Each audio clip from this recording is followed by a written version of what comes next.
नमस्कार दोस्तों, मैं हूं पुलकित मोहन सिंगला। स्वागत है आपका हमारे चैनल में। दोस्तों, आज हम इस विषय में बात करेंगे कि कैसे पता करें कि कोई इंसान हमारे घर के लिए, हमारे जीवन के लिए सही नहीं है। दोस्तों, अक्सर हमारे जीवन में बहुत सी गतिविधियां होती हैं और हम लोगों को पहचान नहीं पाते। ये नहीं पता लगा पाते कि कौन सा इंसान हमारे लिए सही है और कौन सा गलत है। हम अनजान लोगों से दोस्ती भी करते हैं, रिश्तेदारी में भी लोग होते हैं, पर कहीं न कहीं कोई ना कोई इंसान हमें नुकसान पहुंचा रहा होता है, पर हमें पता नहीं लगता और जीवन बर्बाद हो जाता है। हम भगवान को कोसते रहते हैं, समाज को कोसते रहते हैं, अपनों को कोसते रहते हैं, पर उस एक इंसान को नहीं पहचान पाते जो उस सब का ज़िम्मेदार हो सकता है, जो सब हम भुगत रहे हैं। तो आज हम इसी विषय में बात करेंगे कि कैसे हम पता लगा सकते हैं। दोस्तों, इस बात को समझिए कि हर इंसान के बिहेवियर को समझने का प्रयास कीजिए, एनालाइज कीजिए कि कौन बंदा आपके लिए सही है, कौन नहीं है। अगर कोई कड़वा बोलता है तो ज़रूरी नहीं कि वो इंसान गलत हो सकता है वो कड़वा बोलता है तो इसका मतलब वो सबसे बड़ा आपका हितैषी हो, और जो मीठा बोलता है बहुत ज़्यादा, हो सकता है वो आपके खिलाफ हो। तो बहुत सी चीज़ें ऐसी हैं जो नहीं पता लगती। हम ऊपरी दिखावे से लोगों को जज करते हैं, पर अंदरूनी मन में क्या चल रहा है हम नहीं भाप पाते। तो इस बात को समझना चाहिए। अगर कोई आपके भले के लिए आपको डांट रहा है या समझा रहा है तो ज़रूरी नहीं है कि वो गलत है, या ज़रूरी नहीं है कि वो आपको नीचा दिखा रहा है। अगर कोई आपको ऊपर ही ऊपर चढ़ा रहा है, आपकी तारीफ़ें कर रहा है, आपकी गलत हरकतों को भी समर्थन दे रहा है, हो सकता है अंदरूनी तौर पे वो आपके खिलाफ हो और आपका पतन चाहता हो, ताकि आप जितना ज़्यादा अपनी गलतियों को दोहराएं, मुसीबत में जाएं, उतना उसको बेहतरी मिले, उसको फ़ायदा मिले। हो सकता है ऐसा कोई इंसान हो। तो आपको ये समझने की ज़रूरत है कि हर इंसान जो सामने प्रतीत हो रहा है ज़रूरी नहीं वैसा ही हो। तो इसके अलावा समझने के लिए हमें ये चीज़ देखना होगा कि कोई भी इंसान हमारे जीवन में जब है तो किस प्रकार से उसके होने से हमारी लाइफ पे इफ़ेक्ट पड़ता है। सपोज़ कोई आपका दोस्त है, जब भी वो आपका दोस्त आपके घर आता है और घर आके जाता है, या रिश्तेदार है, दोस्त नहीं, दोस्त भी हो सकता है, रिश्तेदार भी हो सकता है, हम दोनों कैटेगरी में ले लेते हैं कि वो आपके घर आके जाते हैं, या दोस्त या रिश्तेदार, तो उसके बाद आपके घर में झगड़ा होता है।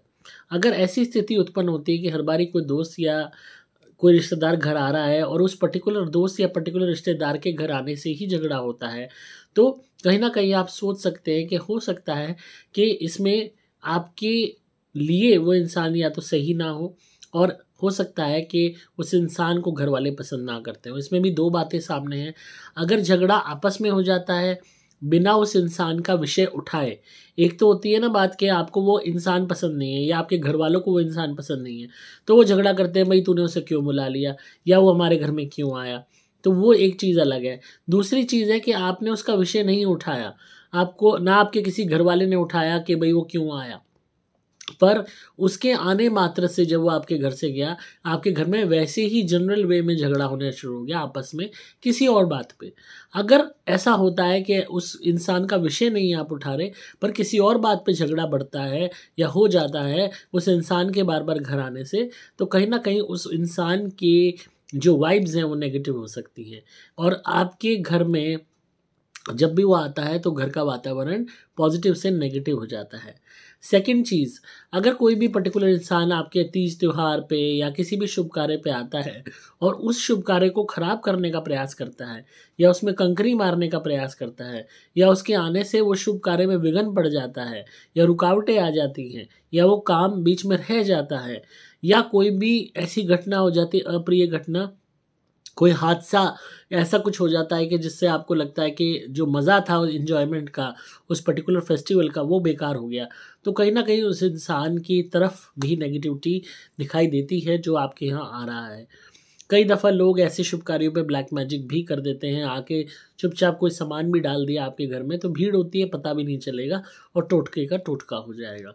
तो अगर रिपीटेडली ऐसा होता है कि जब भी वो इंसान आता है तो कोई ना कोई कलेश पड़ता है, त्रुटि आती है, रुकावटें आती हैं, तो ऐसे इंसान को कहीं न कहीं इस बात को नोट कीजिए कि वो इंसान आपके लिए सही नहीं है। इसके अलावा इस बात को भी समझिए, क्या वो रिश्तेदार आपके लिए खाने-पीने की चीज़ें लाता है, और जब वो लाता है या दोस्त लाता है, जब भी वो लाता है और आप कंज़्यूम करते हो या आपका घर का कोई कंज़्यूम करता है, तो उसके बाद से आपको अपनी प्रोग्रेस डाउन होती दिखाई देती है, हेल्थ इश्यूज पैदा होने शुरू हो जाते हैं, घर में बच्चे बीमार होने शुरू हो जाते हैं। कहीं ना कहीं एक जो आप फ्लो में चल रहे थे, आपका ग्राफ ऊपर की तरफ जा रहा था, वो डाउनवर्ड को आना शुरू हो जाता है। और पर्टिकुलर उस दिन के बाद से अगर ऐसा हो रहा है जब से आपने उनका दिया हुआ कुछ खाया है, चाहे मिठाई है, चाहे फ्रूट्स हैं, चाहे कुछ भी है, तो कहीं ना कहीं ऐसा हो सकता है कि उनका ब्लैक मैजिक में इन्वॉल्वमेंट हो, जिसके कारण से उनकी दी हुई चीज़ खाने के बाद से आपके साथ अच्छे की जगह बुरा होना शुरू हो गया और फ़ायदे होने की बजाय नुकसान होना शुरू हो गया। अक्सर लोग इन बातों पर ध्यान नहीं देते या इन चीज़ों को सीरियसली नहीं लेते और इसी वजह से टोटके का बहुत इजीली शिकार हो जाते हैं। और ऐसे लोगों पे लोग बार बार टोटके कराते हैं। मज़े की बात यह है कि खाली एक बार ही नहीं कराते, रिपीटेडली कराते हैं, क्योंकि उनको एक कॉन्फिडेंस हो जाता है कि हम जो भी खाने को लाएंगे ये खाएंगे। और आपने ये चीज़ नोटिस की होगी कि वो लोग नहीं खाते उसमें से, आपको खिलाएंगे पर वो खुद नहीं खाएंगे। तो ये भी अपने आप में एक बहुत बड़ा पॉइंट है कि इतना ही बढ़िया चीज़ तुम खाने की लाए तो तुम क्यों नहीं खा रहे हो।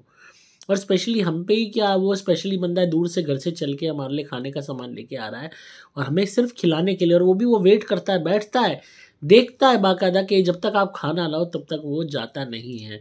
या कोई बंदा कोई ड्रेस लाए, जब तक आप पहनने ना लो वो जाता नहीं है। तो कहीं ना कहीं इन चीज़ों को थोड़ा सा अगर आप सस्पिशियस होकर चलेंगे तो बहुत से टोटकों से बचे रहेंगे। और इस बात को भी नोट कीजिए कि ऐसे लोग जो हैं, जो आपकी लाइफ में जब भी आते हैं, अगर झगड़ा कराते हैं, कलेश कराते हैं, या उनकी प्रेजेंस मात्र से चीज़ें ख़राब होनी शुरू हो जाती हैं, घर में कलेश बढ़ना शुरू हो जाता है, डाउनफॉल आना शुरू हो जाता है, या आपको अगले दिन से ही बिजनेस में डाउनफॉल देखने को मिलता है, तो कहीं ना कहीं ऐसे लोग आपके घर के लिए, आपकी ज़िंदगी के लिए, आपके परिवार के लिए ठीक नहीं है। कभी कभी इंसान खुद भी टोटका नहीं करा रहा तो भी उसकी जो नज़र हाय है, जो जलन है, वो भी चीज़ों को बर्बाद कर देती है। इसके अलावा कोई इंसान जो खुद बिल्कुल बर्बाद है, अगर आप उसको ज़्यादा एंटरटेन करते हो और उसका रोना अपने घर में अलाउ करते हो, सपोज़ बहुत सी औरतें होती हैं किसी घर में जाती हैं तो वहाँ खुशहाली देख के रोना शुरू कर देती हैं कि मेरे घर में भी ये सब था, तुम्हारे घर में जो है, मुझे भी बड़ा पति का सुख था, हाय मेरा पति चला गया, हाय तू तो बड़ी खुशकिस्मत है, तू तो बड़ी मौज ले रही है, तेरा पति तो बड़ा सुंदर है, तुझे तो बड़ा सुख देता है, हाय अरे मेरी भी बीवी थी, मेरे भी बच्चे थे, अरे मेरा बेटा गया, अब तेरा बेटा तो बड़ा जवान हो रहा है। तो इस तरीके से अगर कोई बंदा रो रहा है या अपने किसी लॉस को याद करके आपके यहाँ पे अपने ग्रीफ को पोर्ट्रे कर रहा है, तो उससे भी कभी कभी अनचाही हाय लग जाती है, लोगों को पता नहीं चलता। जो बोल रहा है वो तो अपने दर्द में बोल रहा है, ज़रूरी नहीं है कि वो डेलिबरेटली हाई लगा रहा है या नज़र लगा रहा है, वो तो अपना ग्रीफ प्रकट कर रहा है। बट कभी कभी ऐसे में बदुआ या हाय, बदुआ तो उस केस में लगेगी जहाँ आपने उसका कुछ बिगाड़ा हो, पर हाय और नज़र ये बिना सोचे समझे भी लग जाती है। जो लगाने वाला है उसको भी नहीं पता चलता कि वो हाय लगा रहा है, तो उससे भी एक नेगेटिव इम्पैक्ट देखने को मिलता है। तो इस बात को सोचिए कि किसी भी का भी रोना अपने घर में आपने नहीं रखना, किसी को भी अलाउ नहीं करना कि वो घर में आके रोए। आपने किसी की कोई प्रॉब्लम सॉल्व करनी है, कोई बात है, आप उससे रेस्टोरेंट में मिल लीजिए, बाहर मिल लीजिए, पर अपने घर में मत मिलिए। इसके अलावा कोई भी आपका रिश्तेदार आपको कोई भी चीज़ देता है कि ये अपने घर के मंदिर में रख लो, और इस बात को नोट कीजिएगा ध्यान से, घर के मंदिर में रख लो। अगर कोई घर के मंदिर में स्पेसिफिकली कोई चीज़ रखने के लिए आपको देता है तो उस चीज़ को अपने घर में मत रखिए। घर के मंदिर में चीज़ें रखी जाती हैं, टोटके द्वारा रखवाई जाती हैं, ताकि घर की पूजा लगनी बंद हो जाए, आपके देवी देवता, कुल देवी देवता कृपा करनी बंद कर दें, आपके भगवान आप पे कृपा करनी बंद कर दें, और कहीं ना कहीं आपके जो जीवन में जो भक्ति है उसको बंधन में बांध दिया जाता है, जिससे आपके कार्य सिद्ध ना हो सके। तो अपने पूजा स्थल पे किसी भी बाहरी लोगों को मत शामिल कीजिए। लोग इतने बेवकूफ़ियाँ करते हैं, फिल्मी दुनिया में जीते हैं कि मंदिर में हो, पूरी दुनिया को ढंडोरा पीट के बुला रहे हैं, उन्हें भी अपने मंदिर में खड़ा कर रहे हैं, बिठा रहे हैं, आरती करा रहे हैं। जिस तरीके से आपका पर्सनल कंप्यूटर पीसी आपका पर्सनल होता है, इस तरीके से आपका मंदिर भी घर का आपका पर्सनल मंदिर होता है। इसमें किसी भी बाहरी लोगों की ज़रूरत नहीं होती। आप बहुत जोर मारो रिश्तेदारों को बिठा सकते हो साथ में, पर अगर कोई भारी इंसान है इनको अवॉइड कीजिए। आप 1 मिनट के लिए भारी इंसानों को बिठाते भी हैं तो तभी है कि जब आपको पूरी तरीके से उन पर फेथ हो, ट्रस्ट हो कि वो कोई भी तरीके का बिगाड़ा नहीं करेंगे, आपका नुकसान नहीं करेंगे, तो ही आप ऐसा कीजिए। उसके अलावा इस बात को ध्यान में रखिए कि कोई भी चीज़ है, कोई भी गतिविधि है, कोई भी आपके घर से सामान उठा के ले गया, सपोज़ कोई रिलेटिव कि अरे ये बड़ी सुंदर तस्वीर मुझे लग रही है, फ़ोटो फ्रेम बड़ा अच्छा लग रहा है, और बंदा उठा के ले गया। और या फिर आपका कोई भी आर्टिफैक्ट है उठा के ले गया, या परफ्यूम है उठा के ले गया, या कोई भी ड्रेस है उठा के ले गया, कोई भी सामान है उठा के ले गया, और उसके बाद वो इस्तेमाल करके आपको वापस पकड़ा रहा है कि अब तुम इसे अपने घर में रख लो, तो आपको वो नहीं लेना है। इस बात का ध्यान रखना है, क्योंकि अगर आप उसको लेके वापस घर में बरतते हो, इस्तेमाल में कर लेते हो, तो उसका आपको नुकसान झेलने को मिलेगा। एक चीज़ और बहुत जो है इसमें इम्पॉर्टेंट है समझने की, लोग अक्सर बाहरी लोगों से, पड़ोसियों से, रिश्तेदारों से एक संबंध बना लेते हैं, एक ऐसा आदान प्रदान का, बार्टर सिस्टम का, जिसके अंदर खाने पीने की चीज़ों का आदान प्रदान होता है।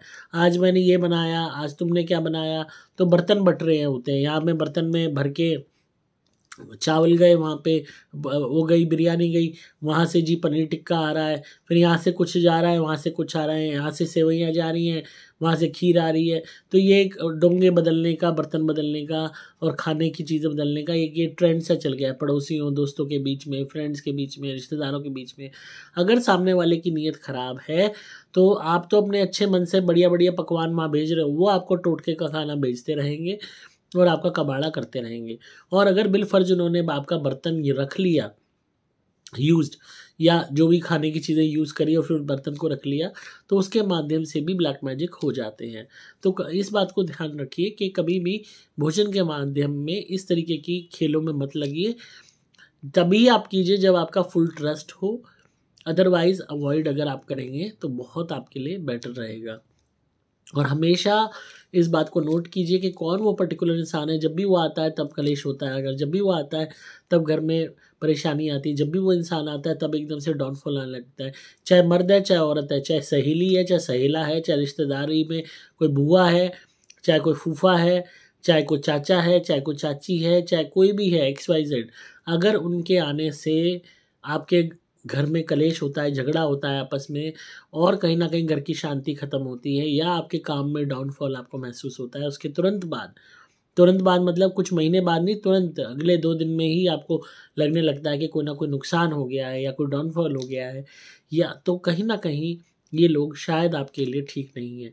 आप हालाँकि कई दफ़ा कोइंसिडेंसेस भी हो जाता है, मैं ये नहीं कहता कि हम एकदम से एक निष्कर्ष पे पहुँचे, पर अगर ऐसा बार-बार होता है, इस बात को एनालाइज़ कीजिए, डेट नोट कीजिए बाकायदा कि इस तारीख को ये बंदा आया और जिस तारीख को नुकसान हो, इस तारीख को नुकसान हुआ।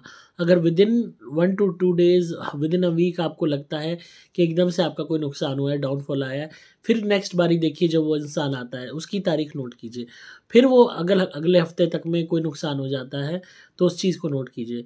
2-3 सीरीज़ ऑफ इवेंट्स के बाद आप इस निष्कर्ष तक पहुँच जाओगे कि इस पर्टिकुलर इंसान के बार-बार आने से हमारे घर में या कुछ लाने से हमारे को नुकसान हो रहा है।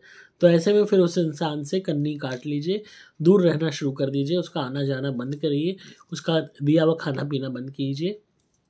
तभी आपको उस जो भी उसकी इंटेंशंस हैं बुरी, उससे आपका बचाव होगा। दूसरी चीज़, उसने जो अभी तक कर रखा है उसको हटाने के लिए धुनी कीजिए, हमारी सुपर स्पेशल एक्स्ट्रा वाली कर लीजिए। चाहे उसको जलाते वक्त यही बोलिए कि जो भी इस इंसान ने टोटका किया है, नज़र लगाइए, हाय लगाइए, वो हट जाए, भगवान हमारी रक्षा करे, इससे बचाए हमें। और दूसरा, लॉकेट पहनिए अपनी प्रोटेक्शन के लिए, हमारा सभी परिवारजनों को पहनाइए ताकि आप सबकी रक्षा होती रहे और ऐसे गंदे लोगों का कोई भी वार है वो अपने आप दूर होता रहे। दोस्तों, हम कितने ही अच्छे हैं इसका मतलब ये नहीं कि सामने वाला इंसान बुरा नहीं हो सकता। लोग अच्छे लोगों के साथ ही बुरा करते हैं। जो जलन होती है, हाय होती है, नज़र होती है, टोक होती है, ये बर्बाद कर देती है। लोगों के घर उजड़ गए हैं, लोग सड़कों पे आ गए हैं, मकान वाले किराएदार बन गए हैं, किराएदार वाले अब मकान से भी बेघर हो गए हैं। ऐसी-ऐसी लोगों की हालतें हो जाती हैं। कहाँ एक वक़्त था संपन्नता थी, घर में 10-10 गाड़ी खड़ी थी, कहाँ अब स्कूटर भी नहीं है। तो इस तरीके की हालत भी रिश्तेदार और फर्जी मित्र कर देते हैं। तो हमेशा ऐसे लोगों से सावधान रहें और अपने आप को बचा के रखें। जितना ज़्यादा बचे रहोगे, उतना ज़्यादा जीवन में तरक्की करते रहोगे। और हमेशा धुनी करते रहिए आप हमारी, ताकि आपका बचाव होता रहे, रक्षा होती रहे। आप मेरे द्वारा भी मंत्रित लॉकेट भी पहन सकते हैं। मंगा के अपनी रक्षा के लिए आपको सिंपली मोबाइल नंबर 8130331007 पे संपर्क करना होगा। नंबर दोबारा बोल रहा हूँ, 8130331007। 1007। डिस्क्रिप्शन में आपको डिटेल्स मिल जाएंगी। मैं हूं आपका दोस्त पुलकित मोहन सिंगला।